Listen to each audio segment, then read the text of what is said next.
చెప్తా ముందు ఎగ్జామినేషన్ ముందు లీక్ ఇచ్చినట్టు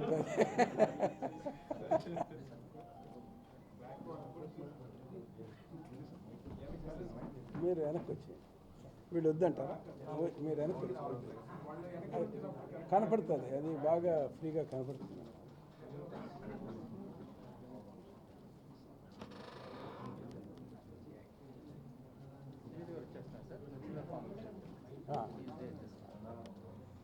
అది we are waiting for mister Gopalakrishna Dwivedi principal secretary ఆయన రాగానే మొదలు ఇక్కడే ఉన్నాడు ఆయన కూడా మీటింగ్లో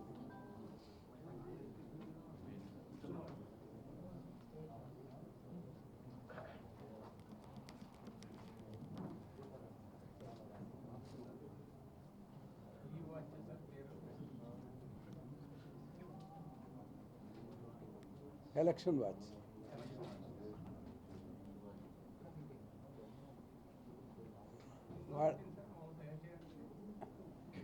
ఏమంటారు 2 వారాలు బట్టి సొంతంగానే చేశాం బయట వాళ్ళతో కాదు ఇన్ హౌస్ 2 వీక్స్ బట్టి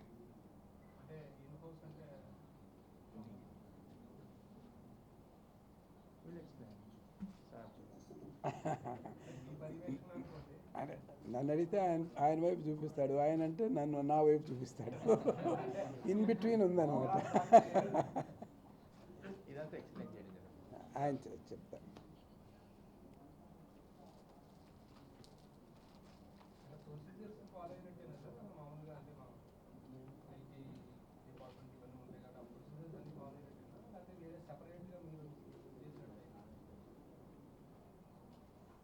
ప్రొసీజరు కంటే ఒక 1000% పారదర్శకతతో చేశాం 1000%.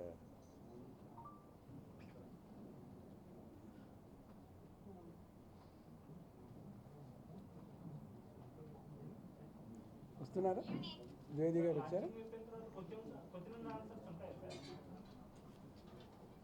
ఇది నిజంగా నేను చేయట్లేదు క్వశ్చన్ అండ్ ఆన్సర్స్ ఇవాళ అసలు క్వశ్చన్స్ ఆన్సర్స్ కూడా తావు లేకుండానే వివరణ కూడా ఉంటుంది అది కూడా మీరు చూస్తారు ఆ తర్వాత ఏదైనా ఉంటే ఇష్టాగోష్ఠిగా నేను లైవ్లో చెప్పను క్వశ్చన్ ఆన్సర్స్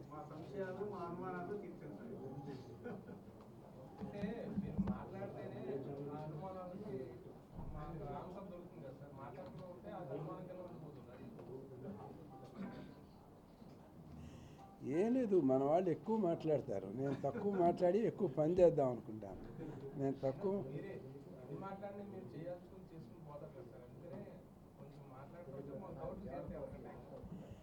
అంటే గతంలో ఏంటంటే ఎక్కువ సమావేశాలు పెట్టడం తక్కువ పని చేయటం అంటే పనికి ఎక్కువ ప్రాధాన్యత ఇవ్వాలి కానీ మాట్లాడటానికి కాదని నేను నిజంగా కూడా నమ్ముతాను my work is not here I have to go to the field and work కానీ నేను ఫీల్డ్కే వెళుతున్నాను ఎక్కువ మీరు చూశారు కదా జిల్లాలకే వెళ్ళాలి ఇప్పుడు ఇవాళ ఇది అయిపోయిన తర్వాత మళ్ళీ జిల్లాల వెంటే వెళ్తాను ఎలక్షన్ జరిగే వరకు మనం జిల్లాల్లో ఉంటే ప్రభావం ఉంటుంది కానీ ఇక్కడ కూర్చుని చేస్తే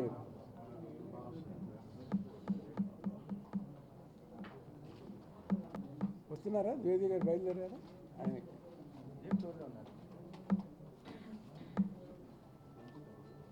స్టార్ట్ అదర్వైజ్ ఈ లోపల మీరు ప్రజెంటేషన్ స్టార్ట్ చేయని వచ్చేస్తారు అప్పుడే లాంచ్ టైంకి ఆపుతారు అందరికీ నమస్కారాలు ఈరోజు ఈ కార్యక్రమానికి ముఖ్య కార్యకులు గౌరవనీయులు ఎస్ఎస్సి గారు శ్రీ నిమ్మగడ్డ రమేష్ కుమార్ గారికి అలాగే ఈ కార్యక్రమానికి No, I'm glad you could come. And one more chair for secretary Panchayati Raj నాడి ద్వివేది గారికి అట్లాగే సిపి గారికి అలాగే అడిషనల్ డి సంజయ్ గారికి SP I hope it is not a disruption to your schedule. మాట్లాడి వచ్చేసాను మళ్ళీ ప్రత్యేకంగా నమస్కారాలు. ఈరోజు ఏమైతే ఎన్నికలు నడుస్తున్నాయో ఆ ఎన్నికలు సక్రమంగా సజావుగా నిష్పక్షపాతంగా అలాగే పూర్తి పారదర్శకతో నడిపించే విధానంతో అలాగే ఈరోజు ఎవరైనా సరే ఎక్కడి నుంచైనా సరే ఏ టైంలో అయినా సరే కంప్లైంట్స్ ఆన్లైన్లోనే అలాగే మొబైల్ బేస్డ్ అప్లికేషన్ కానీ లేకపోతే వెబ్ బేస్డ్ అప్లికేషన్ ద్వారా కానీ వాళ్ళే అక్కడ ఆన్లైన్లో అప్లోడ్ చేసేటట్టుగా ఒక రకమైన యాప్ డెవలప్ చేయడం జరిగింది మన ఎస్సిసి గారి ఆలోచనతో.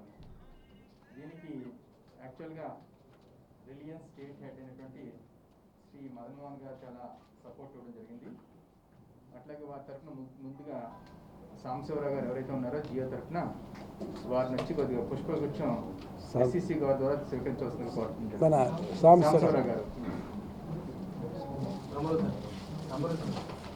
సాంబశివరావు గారు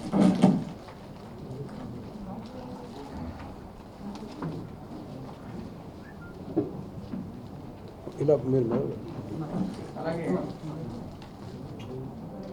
రిలయన్స్ జియో పార్ట్నర్ అయినటువంటి సునంద గారు కూడా ఈ కార్యక్రమంలో భాగంగా సాంబశివరావు సునంద కూడా కాల్ సెంటర్ని వెరీ నామినల్ కాస్ట్ బేసిస్ మీద ఈ అప్లికేషన్ ఇంటిగ్రేట్ చేసి కాల్ సెంటర్ ద్వారా ఈ యొక్క మానిటర్ చేసే విధానంతో వారు కూడా ముందుకు వచ్చారు. వారు కూడా ప్రత్యేకంగా ధన్యవాదాలు తెలుపుకోవడం జరుగుతుంది. అంతేకాకుండా ఈ అప్లికేషన్ డెవలప్మెంట్ కానీ డాష్ బోర్డ్ డెవలప్మెంట్ కానీ పూర్తిగా ఇన్హౌస్తో చేయడం జరిగింది. అంటే మన దగ్గర ఇండివిజువల్ రిసోర్స్ దృష్టిలో పెట్టుకుని వారి యొక్క సహాయ సహకారాలతోనే చేయడం జరిగింది. కాబట్టి ఇదంతా కూడా మన గౌరవ ఎస్సిసి గారి ఆలోచనతో చేయడం జరిగింది. ఇది పూర్తి పారదర్శకత. దీంట్లో ఫంక్షనాలిటీ అంతా కూడా ఎవరైనా ఎప్పుడైనా సరే ఎక్కడి నుంచైనా సరే కంప్లైంట్స్ లాట్ చేసుకోవడానికి ఎన్నికల ప్రవర్తన నియమాలను దృష్టిలో పెట్టుకుని దానికి సంబంధించిన కంప్లైంట్స్ ఏదైనా సరే ఎక్కడి నుంచైనా సరే వాళ్ళు అప్లోడ్ చేసుకునే విధానంతో ఇది పూర్తిగా యూజర్ ఫ్రెండ్లీగా ఉండేటట్టుగా కూడా ఈ యొక్క అప్లికేషన్ నిర్మించడం జరిగింది. సో ఇది ముందు దీని గురించి లాంచ్ చేసే ముందు మన సాంబశివరావు గారు ఎవరైతే ఉన్నారో వస్తే బయట ఎక్కడ ఉన్నట్టున్నాడు వస్తాడు. ఓకే, సో ఇది దీని మీద అప్లికేషన్ మీద ఇంకా డీటెయిల్డ్గా చెప్పడం జరుగుతుంది ఒక పీపీటీ రూపంలో. ముందుగా దీన్ని ఫార్మల్గా లాంచ్ చేయవలసిందిగా గౌరవ ఎస్సిసి గారిని రిక్వెస్ట్ చేయడం జరుగుతుంది.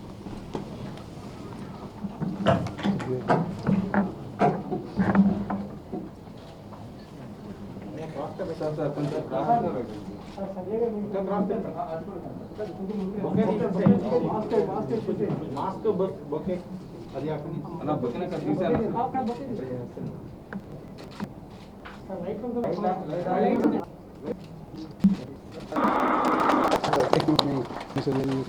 I'm glad you could come and participate. If you are sir, I'll make go ahead with the presentation. అలాగే మొబైల్ అప్లికేషన్ కూడా చేయడం జరిగింది. ఈ వాచ్ అనేటువంటి పేరుతో ఇది డెవలప్ చేయడం జరిగింది. ఈ వాచ్ అంటే ఎలక్షన్ వాచ్, ఇందాక ఎస్సిసి గారు చెప్పినట్టుగానే. సో దీనికి సంబంధించి ప్రజెంటేషన్ ఇప్పుడు చూడబోతారు. ఇది ఎందుకు అంటే కనుక ఎక్కడి నుంచి ఎప్పుడైనా సరే ఏ సిటిజన్ అయినా సరే ఎలక్షన్ రిలేటెడ్ కంప్లైంట్ లాడ్జ్ చేయడానికి అవకాశం ఉంటుంది. అలాగే వెరీ ట్రాన్స్పరెంట్గా హ్యాండిల్ చేయడం జరుగుతుంది. కారణం ఏంటంటే ఒక్కసారి సిస్టంలోకి వచ్చిన తర్వాత ఎవరు కూడా దాన్ని టింకర్ చేసే అవకాశం లేదు. ఆటోమేటిక్ సిస్టంలో ఉంటుంది, ట్రాకింగ్ ఆటోమేటిక్గా జరిగిపోవడం జరుగుతూ ఉంటుంది. అట్లాగే ఎప్పుడైతే మనం ఇది సిస్టంలో తీసుకొచ్చామో ఆటోమేటిక్గా దీనికి సర్వీస్ లెవెల్ పీరియడ్స్ కూడా పెట్టుకోవడం జరిగింది. కాబట్టి ఆ టైంలోనే వీటిని క్లోజ్ చేయవలసిన ఆవశ్యకత ఉంది. కాబట్టి ఏ ఫంక్షనరీ ఏ లెవెల్లో ఏ కంప్లైంట్లు ఎంతకాలం నుంచి పెండింగ్లో ఉన్నాయి, ఏ రకంగా పరిష్కారం చేశారనేటువంటిది కూడా ఈ యొక్క అప్లికేషన్లో బిల్డ్ చేయడం జరిగింది. కాబట్టి ఈ ఫంక్షనరీస్ ఎవరైతే ఎలక్షన్ రిలేటెడ్ ఫంక్షనరీస్ ఉన్నారో వాళ్ళు ఈ యొక్క డిస్పోజల్ ఆఫ్ పిటిషన్స్ విషయంలో చాలా సెన్సిటివ్గా అకౌంటబుల్గా వారు ఉండడానికి అవకాశం ఉంటుంది ఈ అప్లికేషన్ ద్వారా అనేటువంటిది. అలాగే ఇవన్నీ చేయడం వల్ల ఈ ప్రాసెస్ ద్వారా ఈ ఎలక్షన్ ప్రాసెస్ ఫెయిర్గా ఫ్రీగా నడుస్తుంది అనే ఉద్దేశంతో ఈ యొక్క అప్లికేషన్ని డెవలప్ చేయడం జరిగింది. Next please. And then this is the workflow. ఇది యొక్క అప్లికేషన్ ఈ వాచ్ అనేటువంటి మీరు గూగుల్ ప్లే స్టోర్ నుంచి రేపు నుంచి డౌన్లోడ్ చేయడానికి అవకాశం ఉంటుంది. రిజిస్టర్ కంప్లైంట్ చేసుకుంటారు. కంప్లైంట్ చేసిన తర్వాత కాల్ సెంటర్కి వస్తుంది. కాల్ సెంటర్లో సెగ్రిగేట్ చేస్తాం కేటగిరీ వారిగా, సీరియస్ కంప్లైంటా కాదనేసి. సబ్మిట్ చేసిన తర్వాత కలెక్టర్ దగ్గరికి వెళ్తుంది. కలెక్టర్ గారు యాక్షన్ తీసుకుంటారు. యాక్షన్ చేసిన రిపోర్ట్ అప్లోడ్ చేసిన తర్వాత మళ్ళీ కాల్ సెంటర్కి వస్తుంది. కాల్ సెంటర్ నుంచి కొన్ని కంప్లైంట్స్ పరిష్కారం కరెక్ట్గా జరిగిందా లేదా, హ్యాపీగా ఉన్నారా లేదా కూడా ఫీడ్బ్యాక్ మేము కలెక్టర్స్కి ఇది పంపించడం జరుగుతుంది. సో కలెక్టర్స్కి వెళ్ళిన తర్వాత కలెక్టర్ డాష్ బోర్డ్లోకి వెళ్ళడం జరుగుతుంది. ఇందాక వర్క్ ఫ్లోలో ఎక్స్ప్లెయిన్ చేసినట్టుగానే కలెక్టర్స్కి వాళ్ళ క్రెడెన్షియల్స్ ఇవ్వడం జరుగుతుంది. ఆ లాగిన్ క్రెడెన్షియల్స్ ద్వారా వాళ్ళు ఓపెన్ చేసుకుని ఏం కంప్లైంట్ వచ్చిందో ఏంటో కూడా జనాలందరికీ తెలియాలి. that if so desire, that's not a issue. We will take మన ఎస్సీసీ గారితో మాట్లాడి వారి యొక్క ఇచ్చేసుకుని ఏది ఎంతవరకు మనం పబ్లిక్ డొమైన్లో పెట్టచ్చు అనేటువంటిది. కొన్ని సందర్భంలో complaint do not like him to be revealed, అలాంటప్పుడు ఆ పర్టికులర్స్ అన్ని క్లోజ్ చేసి కంప్లైంట్ ఒకటి ఓపెన్ చేస్తాం. మొత్తం ఈ యాప్ తయారు చేయడానికి ఏమండి 2 weeks నుంచి ఇది జరుగుతుందండి. ఎంత ఖర్చు అయింది సార్ యాప్? ఖర్చు యాక్చువల్ కాల్ సెంటర్కి very modest amount, that is only 5 lakh. Call centre app తయారు app charge no, in house ఫ్రీగా చేశారు. ఇన్ హౌస్ మనీ రిసోర్స్ రిసోర్స్ని పెట్టుకుని గైడెన్స్ ఏదైతే ఉందో ఆ గైడెన్స్ ప్రకారం చేయడం జరిగింది. It's very transparent. ఎందుకంటే ఎనీబడి, బికాస్ ఇది అందరూ వాడడం మొదలెట్టిన తర్వాత you will also be seeing యాక్చువల్గా. ఎందుకంటే ఇది proof of parting licence seating అనేసి వాడడం జరిగితే ఆల్రెడీ ఒక యాప్ ఉండగా మళ్ళీ ఎందుకు యాప్ తయారు చేసాం సార్? అసలు దేనికోసం తయారు చేసినట్టు అసలు సివిఎస్ఎల్ యాక్చువల్గా వాళ్ళు పాస్ ఆన్ చేయడానికి they are asking lot of money, they are not giving to us also. I mean CGG ఎవరో చేసినటువంటిది ఎక్కడైతే ఇది ఉందో ఆల్రెడీ ఏపీ గవర్నమెంట్ తయారు చేసింది కదా సార్. నిఘా is also not really time tested, so we thought we'll come out with this.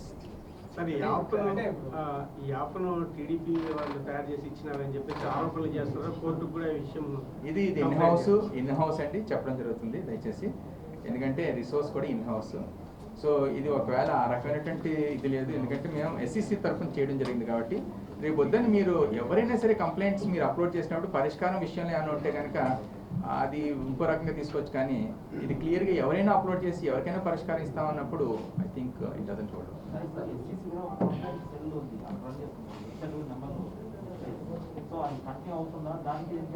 That will be continued, but ఇది ఏంటంటే ఇది వేరియస్ సోర్సెస్ ఆఫ్ కంప్లైంట్స్ కి ఒక అప్లికేషన్ పెట్టడం జరిగింది. ఇందులో అయితే అక్కడ కంప్లైంట్ ఒకటే మాట్లాడతారు, బట్ ఇందులో photo evidence everything they can upload. So it becomes easy. Sir ఈ డేటా అంతా ఎక్కడ మన స్టేట్ డేటా సెంటర్ ఉన్నాయి. మన state data centre permission yes permission given. OTP is also, SMS gateway is also state మన మీ సేవ దగ్గర నుంచి తీసుకున్నాం.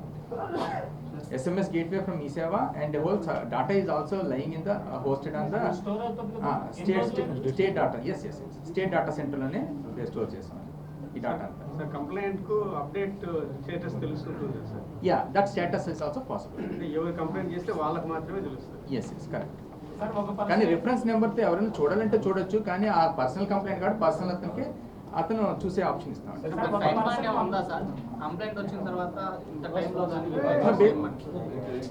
బేసికలీ కంప్లైంట్ అంటే దాని depends upon certain type of grievances అండి. కొన్ని టైం బౌండ్ ఫేజ్ 1లో అయిపోయేదానికి కొన్ని కంప్లైంట్లకి if they take more than 3 days it is of no relevance. కాబట్టి ఏజింగ్ అనాలిసిస్ చేసినప్పుడు కూడా 3 days, విత్ ఇన్ 3 daysలోనే కంప్లైంట్స్ అన్ని పరిష్కారం అవ్వాలి. సీరియస్ అయితే కనుక immediate within day.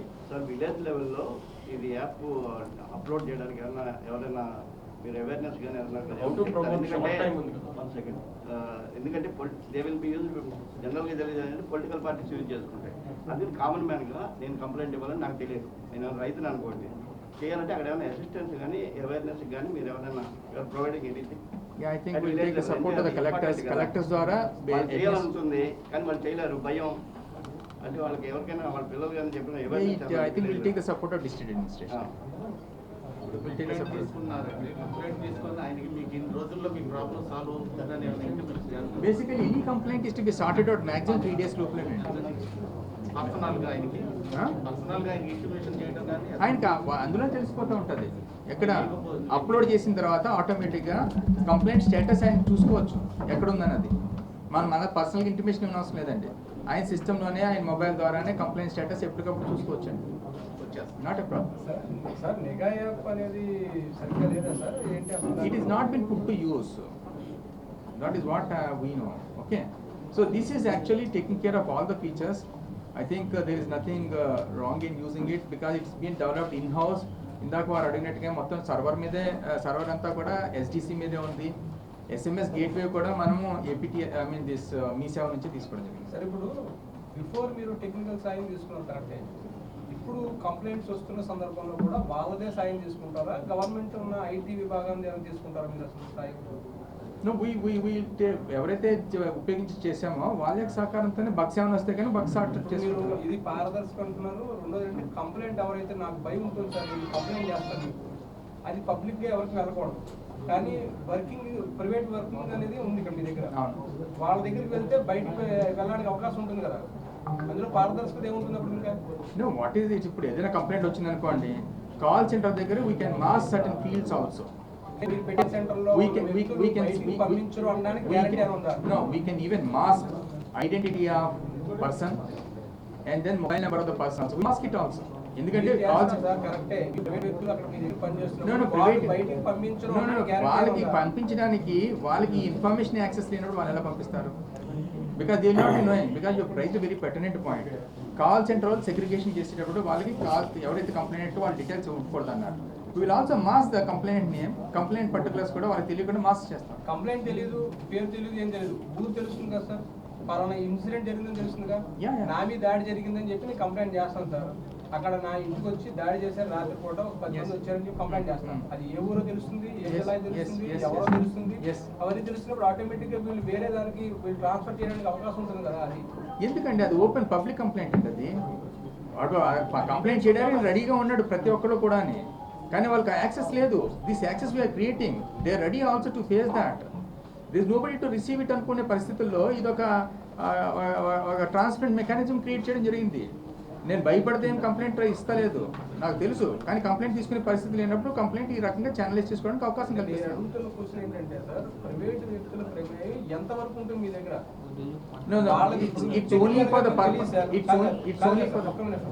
Technical గా తెలియదు సార్. టెక్నికల్ గా మనం ఆధారపడాల్సింది వాళ్ళ మీద ఆధారపడాలి. ఆధారపడే సందర్భంలో వాళ్ళు ఏం చేసినా సరే మీకు కూడా తెలియదు.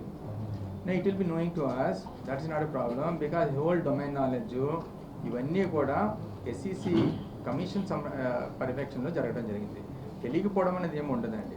They will only be doing the codification అంతే కానీ, but rest of the things will be knowing. అది పెద్ద ఇష్యూ కాదు.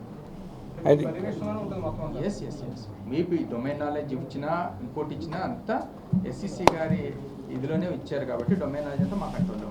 మిగతా విషయాలు నేను మాట్లాడినప్పుడు కూడా మీ సందేహాలు principal secretary to government Gopalakrishna Dwivedi garu, అట్లాగే state election authority commissioner Panchayati Raj Girijashankar garu, సహచరులు సంజయ్ గారు, ఎలక్షన్ కమిషనర్ కార్యదర్శి కన్నబాబు గారు, ఆహ్వానితులు వచ్చిన జిల్లా collector, DIG, city commissioner of police Srinivasulu గారు, మిత్రులారా, ఈరోజు ఈ కార్యక్రమాన్ని ముఖ్య అతిథి నేను కాదు, నేను ముందు వి నాగిరెడ్డి గారు ఈ వరకే ఆయన్ని ఈ ఎన్నికల్లో పాల్గొనడానికి ఒక స్పెషల్ అబ్జర్వర్గా ఆయన్ని ఆమోదం కోరటం జరిగింది. ఆయన కూడా ఆమోదించారు. వి నాగిరెడ్డి గారిని ముఖ్య అతిథిగా పిలుద్దాం అనుకున్నాం. ఆయన నాకు మంచి మిత్రుడు, పైగా తెలంగాణ రాష్ట్రానికి కూడా ప్రథమ ఎన్నికల కమిషనర్గా పనిచేసి వ్యవస్థలో పారదర్శకతని ప్రవేశపెట్టిన వ్యక్తుల్లో ఆయన్ని కూడా మనం అందరం కూడా గుర్తుంచుకుంటాం. కాకపోతే అనేక కారణాల వల్ల రానందువల్ల ఆఖరి నిమిషంలో పిలిచినా కూడా గోపాలకృష్ణ ద్వివేది గారు ముఖ్య అతిథిగా ఉంటాం మాకు ఆనందదాయకం. ఈ మొత్తం ఈ కార్యక్రమాన్ని మొట్టమొదట మనం అనుకున్నప్పుడు టెక్నాలజీని ఎలక్షన్స్తో ఉపయోగించుకోవడం అనేది ఇంత ముందు కూడా జరుగుతోంది. ఇది కొత్త విషయం కాదు. ఇప్పుడు కూడా election commission of India voters register చేసుకునే ప్రాసెస్లో కాల్ సెంటర్ ఈ వరకే నడుపుతున్నారు.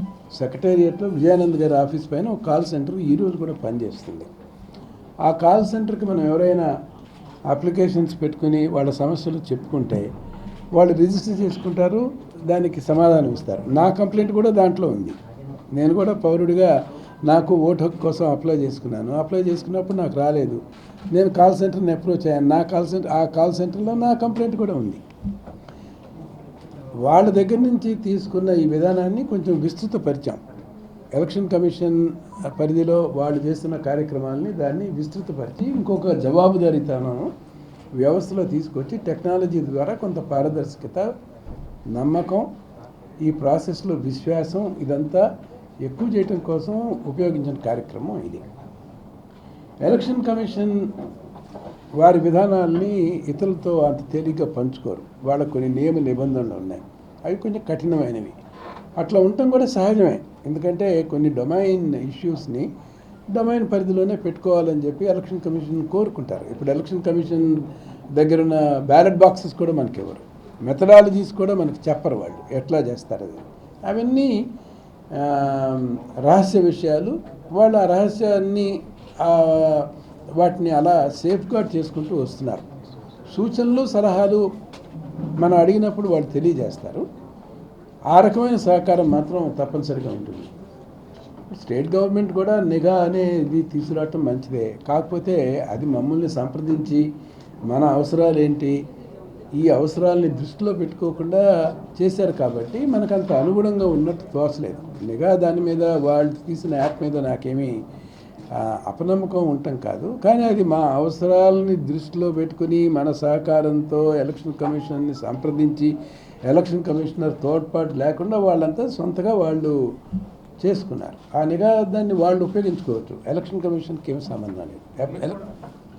ఎలక్షన్ కమిషన్కి దాని మీద అపనమ్మకం లేదు, అది ఉపయోగించుకోవచ్చు. ఎలక్షన్ కమిషన్ అవసరాల కోసం ఈ వాచ్, ఎలక్షన్ వాచ్ అనే దాంతో మేము తయారు చేసిన దీనికి మొట్టమొదటిగా మా సహకారం రిలయన్స్ జియో ద్వారా ఇది వెళ్దామని చెప్పి నేను Madan Mohan head of Reliance Jio Andhra Telangana regions ఆయన సంప్రదింపు చేసినప్పుడు కొన్ని సహకారం అంతా ఆయన దగ్గర నుంచే వచ్చింది.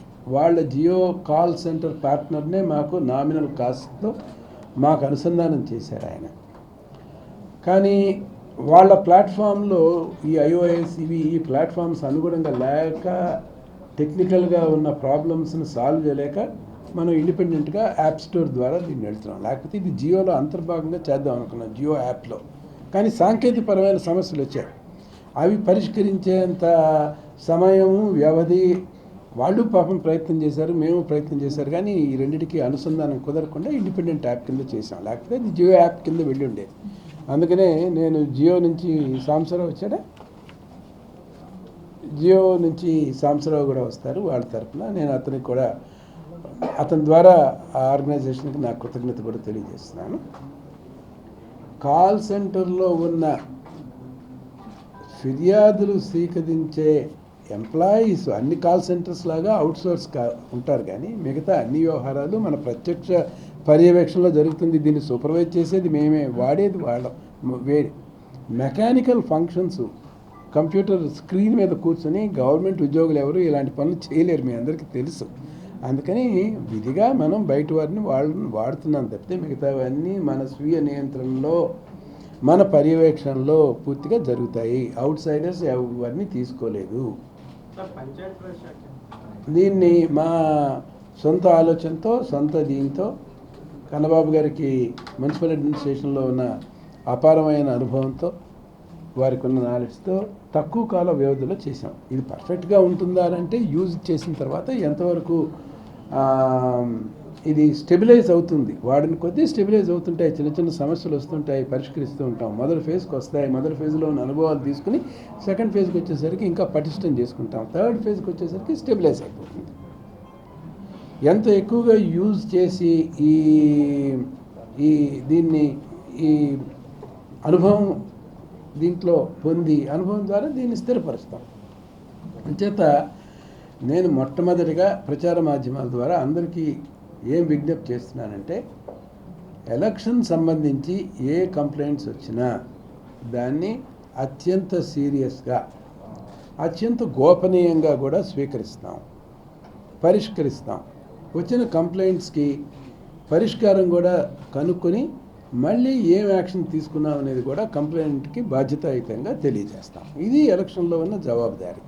దీన్ని మీరు వాడండి. అంటే సాంకేతిక పరంగా దీన్ని వాడటానికి కొన్ని సూచనలు అవి ఇచ్చి పబ్లిక్ని ఎక్కువగా అవేర్నెస్ బిల్డ్ చేయాల్సిన బాధ్యత జిల్లా కలెక్టర్లదే. నేను కూడా అందుకనే టోకెన్గా జిల్లా కలెక్టర్ కృష్ణ ఇంతియాజ్ గారు కూడా ఇక్కడ ఉన్నారు.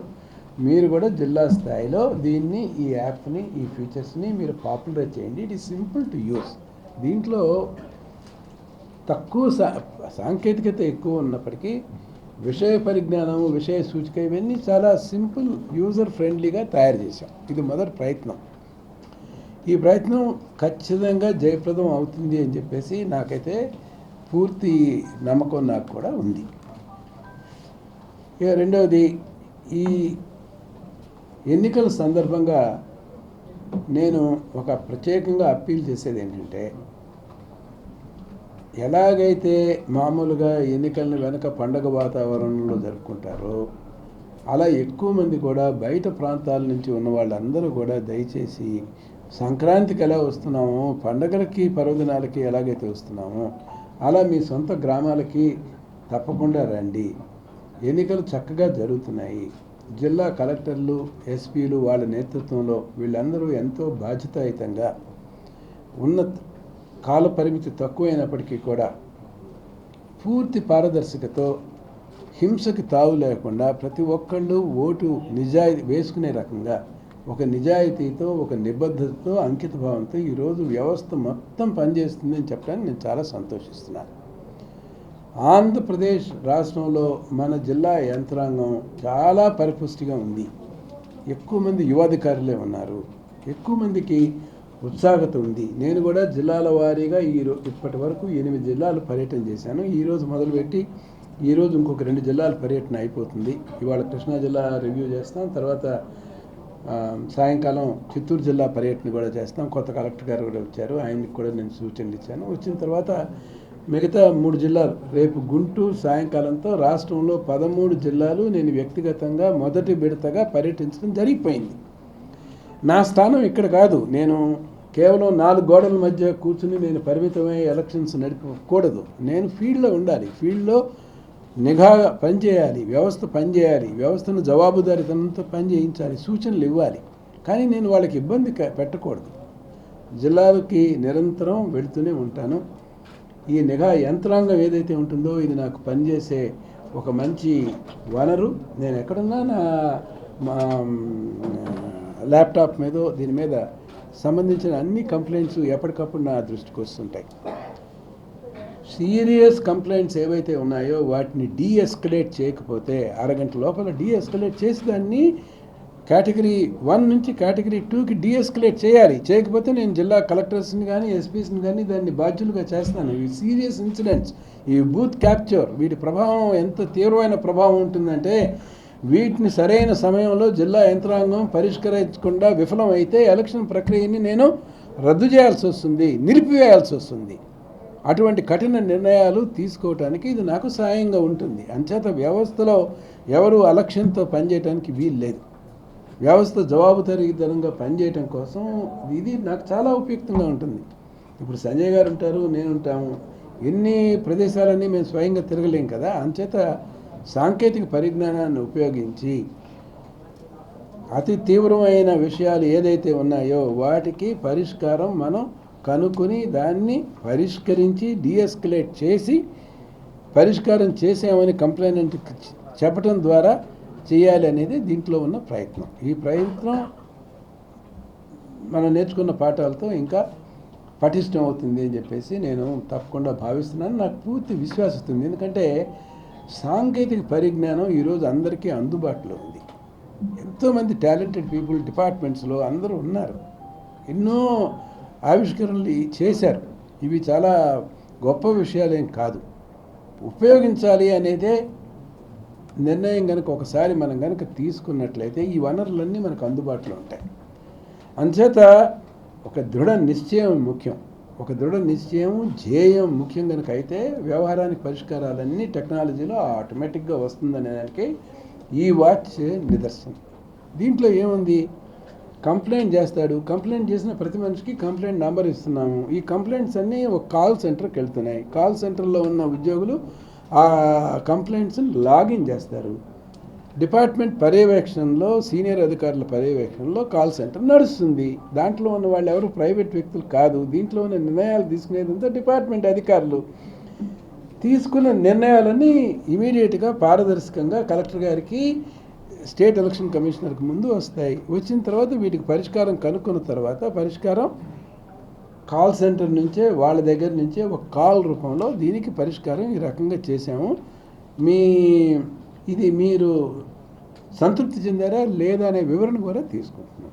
దీంట్లో ఉన్న వ్యవహారం ఇవన్నీ చాలా చిన్న చిన్న వ్యవహారాలు. దీంట్లో ఏదో ప్రైవేట్ వ్యక్తుల నుంచి తీసుకున్న సహకారం కాదు. ప్రైవేట్ వ్యక్తులు ఏమి దీన్ని మిస్యూజ్ చేయలేరు. రాష్ట్రంలో ఎక్కడ చూసినా కాల్ సెంటర్స్ అన్నీ ప్రైవేట్ వ్యక్తులే ఈ కాల్ సెంటర్స్ నడుపుతుంటారు. ఎక్కువ మంది విద్యార్థికులైన ఆడపిల్లలు ఈ కాల్ సెంటర్లో పనిచేస్తుంటారు. మీ అందరికీ తెలుసు, వాళ్ళందరూ మన చెల్లెళ్ళు, మన అక్కలు, లేకపోతే మన ఫ్యామిలీ మెంబర్స్ ఎవరైతే ఉంటారో అట్లాంటి వాళ్ళు. వీళ్ళంతా ఈ పిల్లలు వీళ్ళకి ఏమీ దురుద్దేశాలు ఏమీ ఉండవు. వీళ్ళంతా మన పిల్లలే, బయట వాళ్ళు ఎవరూ కాదు. మన ఆడపిల్లలు, మన కుటుంబాల నుంచి వచ్చిన వాళ్ళు, మన విద్యా సంస్థల్లో తయారైన పిల్లలే ఈ కాల్ సెంటర్స్లో ఉన్నారు. వీళ్ళు ఇంతకుముందు కూడా అలాగే ఉన్నారు. సో ఈ కార్యక్రమాన్ని నాకు ఆవిష్కరించడం కూడా చాలా సంతోషదాయకం. ఈ వరకే నేను 8 జిల్లాలకు వెళ్ళాను. ఇంకో 5 జిల్లాలతో రేపటితో పర్యటన పూర్తయిపోతుంది. జిల్లాల్లో చక్కటి వాతావరణం ఈ వరకే ఉన్నాయి. 1-2 చెదురుమదురు సంఘటనలు తప్పితే అవి అసలు లెక్కపెట్టే విషయం అయితే కానే కాదు. ముఖ్యంగా ఈ ఏకగ్రీవం అనే నినాదం బాగా వెనకబడిపోయింది. ఎందుకు వెనకబడిపోయిందంటే ఏకగ్రీవాలు అనేవి వాస్తవికతను ప్రతిబింబించవు. మామూలుగా ఉండే ఏకగ్రీవాలు జరుగుతాయి, కానీ ఏకగ్రీవాల కోసం ప్రచారం చేసే ఏకగ్రీవాలకి ప్రజల దగ్గర నుంచి ఎటువంటి ఆదరణ కూడా లేదు. ప్రజలు ಹೆಚ್ಚು సంఖ్యలో స్వచ్ఛందంగా వచ్చి నామినేషన్స్ వేస్తున్నారు. ఒక్కొక్క స్థానానికి గట్టి పోటీ ఉంది. అది సమాజంలో ఉన్న వాస్తవ పరిస్థితుల్ని ప్రతిబింబించేటట్లున్నాయి. దీనివల్లే ప్రజాస్వామ్య వ్యవస్థ బలపడుతుంది. ప్రతి వాళ్ళల్లో కూడా ఈ వ్యవస్థలో భాగంగా ఉండి నాయకత్వం తీసుకోవాలి అనే ఒక ఉత్సాహం చాలా శారీరనీయం. అది వాళ్ళలో అంతర్గతంగా వచ్చిన మార్పు, సమాజంలో వచ్చిన మార్పు. సమాజంలో కాన్స్టిట్యూషన్ ద్వారా బడుగు బలహీన వర్గాల వారికి, ఆడవారికి వచ్చిన ఫలితాలు ఏవైతే ఉన్నాయో, ఒక నామినేటెడ్ ద్వారా నువ్వు కాకుండా స్వశక్తితో, సొంత నిబ్బరతో పోటీ చేసి ఆత్మవిశ్వాసంతో ఆ పొజిషన్ చేజిక్కుంటే వచ్చే నాయకత్వ లక్షణాలు, నాయకత్వ పటిమ ఏదైతే ఉంటుందో అది కావాలి వ్యవస్థకి. అందుకనే నిర్విధంగా నేనేం చెప్తున్నానంటే, సామాన్య స్థాయిలో జరిగే ఏకగ్రీవాలకు మేము వ్యతిరేకం కాదు. అసలే ఏకగ్రీవాలు వద్దు అనే పిడివాదం నాకైతే లేదు. మామూలు జరిగే ఏకగ్రీవాలు అక్కడుండే పరిస్థితులను బట్టి, అక్కడుండే వ్యవహారాలను బట్టి జరిగే ఏకగ్రీవాలు సాధారణ స్థాయిలో పరిపాటిగా జరిగే వాటిని లెక్క పెట్టట్లేదు, మేము పట్టించుకోము.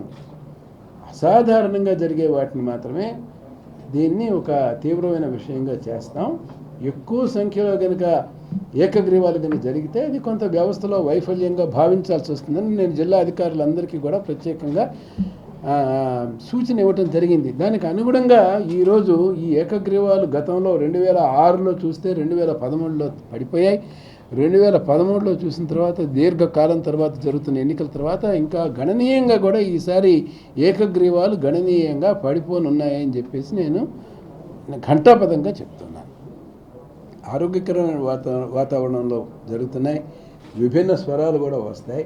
ఆ విభిన్న స్వరాలని ఏకత్వం చేసే వాటి ద్వారా ప్రజాస్వామ్య వ్యవస్థ బలపడుతుంది. ఇదే ప్రజాస్వామ్య దృక్పథం కూడా. జిల్లా కలెక్టర్లు కానీ, జిల్లా యంత్రాంగం కానీ ఎన్నికైన ప్రజాప్రతినిధులతో కలిసి పని చేయాలి. వాళ్ళు అధికారం వాళ్ళది, మనం గవర్నమెంట్ సర్వెంట్స్, వాళ్ళకి దోహదం చేయాలి. ఈ వ్యవస్థ వాళ్ళకి జవాబుదారీతనంగా ఉండాలి. వాళ్ళకి ఈ అధికార ఫలాలు అనుభవించే అవకాశం ఇవ్వాలి. వాళ్ళ దగ్గర నుంచి సూచనలు మనం తీసుకోవాలి. కలిసి పనిచేయాలి. పబ్లిక్ సర్వెంట్స్ అంటే ప్రజాహితం కోసం ప్రజాప్రతినిధులతో కలిసి పనిచేయటమే. మనం ఒకళ్ళు ఎక్కువ ఒకళ్ళు తక్కువ అని అనుకోవటం కాదు. ఇది సమన్వయంతో పనిచేసేది. ఇప్పటికే కాన్స్టిట్యూషన్లో 73, 74 అధికరణల ద్వారా ఈ వ్యవస్థలకి రాజ్యాంగ పరంగా వీళ్ళకి విధులు నిధులు ఇచ్చారు. ఇప్పుడు మనం ఇస్తుంది మంచి నాయకత్వం, ప్రగతిశీల దృక్పథంతో, మంచి భావాలతో ప్రజల హితం కోసం పనిచేసే నాయకత్వాన్ని మనం ఈ ఇవ్వటం చేత కాన్స్టిట్యూషన్ ధ్యేయం అనేది ఏదైతే ఉంటుందో అది నెరవేరుస్తున్నాం. నా కాన్స్టిట్యూషన్ ఇచ్చింది ఎన్నికలు జరపటం అంటే ఏదో మొక్కుబడిగా ఎన్నికలు జరగటం కాదు, పారదర్శకంగా ఎన్నికలు జరపటం. అందరినీ ఈ గొంతులు కూడా ఈ ప్రజాస్వామ్య వేదికల ద్వారా ఆవిష్కృతం కావాలి అని రాజ్యాంగ ధ్యేయంగా ఏదైతే నిర్ణయించారో ఆ విధంగా వాళ్ళ కాన్స్టిట్యూషన్ను ఎవరైతే చేశారో ఆ మహనీయుల ఆలోచన ధ్యేయం మేరకు ఎన్నికలు చేయాలి అని చెప్పేసి నా ఉద్దేశం. దీంట్లో నేను అనుకూల ఫలితాలు వస్తున్నాయి. నాకు కూడా చాలా సంతోషంగా ఉంది. ఎక్కడ వెళ్ళినా కూడా అన్ని శుభ పరిణామాలు, శుభ సంకేతాలు కూడా ఉన్నాయని చెప్పి మీ అందరి దగ్గర తెలియజేస్తూ సెలవు తీసుకుంటున్నాను. ఇంకొక రివ్యూకి కూడా వెళ్ళాలి.